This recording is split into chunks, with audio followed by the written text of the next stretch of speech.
AGT News chaîne bi leen di jox xibaar yi wér te wóor abonné leen ngir dara bañ leen a raw. AGT News. dali nag jàmm ci chaîne bi ngeen taamul seen bopp mi AGT News li nag ab woote bu jàmp la ngir mën a sauver démocratie bu Sénégal. ab bataaxal moom la Pape Alé Niang daal di yónnee Antonio Guterres di secrétaire général bu mbootaay xeet yi maanaam Nations Unies te bataaxal ba mu tàmbali ni monsieur le secrétaire général damay jokko ak yow en tant que citoyen boo xam ne li am ci réew mi daf ma yitteel lool. ndax gis naa ne situation politique bi nu mu mel baaxul benn yoon événement yu mujj yi nga xam ne am na ci réew mi tax na tey ba ñu sakku ci communauté internationale ñu daal di xool li am ci réew mi waaye itam teg ay jéego ba stabilité démocratique amaat ci réew mi. jamono jëlee état de droit la ko sañ ci dafa mel ni sax fi mu nekk nii xaw nañ ko faxas ndax am na mandarga yu bari yoo xam ne ñu ngi koy gis kenn toppatul dogal yi tukkee ci àttekat yi autorité yi dañoo lànk ba tëdd ne duñu jëfee lu ni mel. loolee nag bu amee dafay tax rek ba kóolute gi nga xam ne askan wi dañ koy am ci kuréel yi nga xam ne ñoo yor lépp lu jëm ci wàlluk yoon daanaka duñ leen wóolooti te day dem sax ba ñu leen di sofantal. am na rapport yoo xam ne dafa génn di siwal ne daal am nay nervi ak ay forces de sécurité yoo xam ne seen loxo tax na ripp ci juróom-ñett fukki doomi aadama yi nga xam ne ñàkk nañu seen bakkan lu ne mel nag dafa doy waar moo tax mu laaj enquête boo xam ne dañ koy xóotal. jamono jile bés bi yàlla sàkk ñu teg loxo ay doomu aadama ay détention politique ay violation systématique ci àq ak yelleefu doomu aadama yi ci lu tegul fenn moom la ñu dëkk di gis fi ci réewum Sénégal situation journaliste yi nag kenn waxatu ko ci réew moo xam ne dañuy wax liberté de la presse mu wax ñu sàmm taskatu xibaar yi nga xam ne ñoom dañu bokk ci cëslaayu réew mi tey daanaka amatuñu benn kiirlaay dañu dëkk di leen jàpp tax nag ba tey jii lépp lu jëm ci wàllu transparence démocratique xaw a sooxe ci réewum Sénégal. beneen mbir bi mooy li ñu gis ci nguur ak Sénégal muy faagaagal ay candidats yoo xam ne njort nañu ne daal mën nañu am taxawaay bu rafet ci élection présidentielle yi nga xam ne moom nañu dëgmal tax nag ñu leen di gàllankoor jëfandikoo lu mel ni manipulation ci processus électoral bi loole dafay rek indi ay gàllankoor ci résultat bi nga xam ne daanaka dinañ ko am. Sénégal nag jamono jëlee fi mu toll baaxul benn yoon moo tax mu ngi sàkku ci communauté internationale ñu jël seeni matuwaay ngir rekk dakkal lu ni mel sàkku nañu itam ab intervention urgente ngir mën a wañ loxoy kilifay Sénégal yi nga xam ne toppuñu état de droit waaye itam garantiruñu benn yoon ne dinañu sàmm ak yelleefu doomu aadama yi.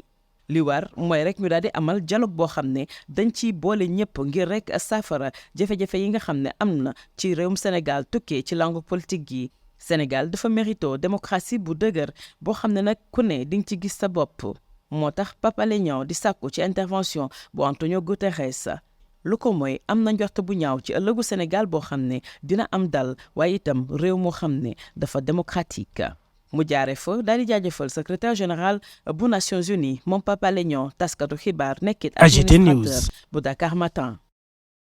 Appel urgent à l'action internationale pour sauver la démocratie au Sénégal. Lettre ouverte à M. Antonio Guterres, secrétaire général des Nations Unies. Monsieur le secrétaire général, je m'adresse à vous aujourd'hui en tant que citoyen profondément préoccupé par la détérioration alarmante de la situation politique au Sénégal. Les événements récents dans ce pays appellent à une attention internationale immédiate pour prévenir une crise qui pourrait mettre en péril la stabilité démocratique. La fondation même de l'état de droit au Sénégal semble être ébranlée avec des signes inquiétants de non-respect des décisions de justice.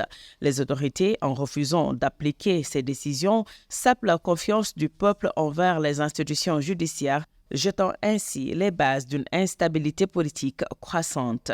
Les rapports faisant état de l'implication de groupes de nervis et de forces de sécurité dans la mort de 80 jeunes innocents sont choquants et nécessitent une enquête approfondie. Les arrestations arbitraires, les détentions politiques et les violations systématiques des droits à la défense sont des motifs d'inquiétude sérieux qui ne peuvent être ignorés. La situation des journalistes mis sous contrôle judiciaire sans raison apparente soulève des questions sur la liberté de la presse et la protection des professionnels des médias dans le pays. Ces arrestations arbitraires sapent la voix indépendante de la presse et restreignent l'accès à l'information, compromettant ainsi la transparence démocratique. l'élimination douteuse de candidats à des élections est une menace directe pour le processus démocratique. La suppression de la diversité des opinions et la manipulation du processus électoral mettent en péril la légitimité des résultats et affaiblissent la confiance du peuple dans le système électoral.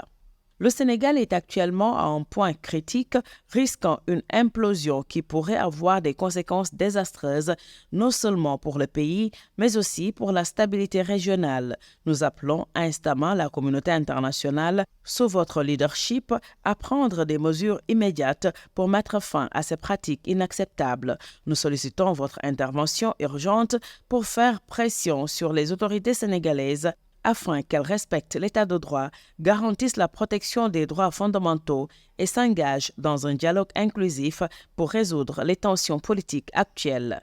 Le Sénégal mérite une démocratie forte et prospère et nous espérons que grâce à votre intervention, nous pourrons éviter le pire et œuvrer ensemble pour un avenir pacifique et démocratique pour ce pays.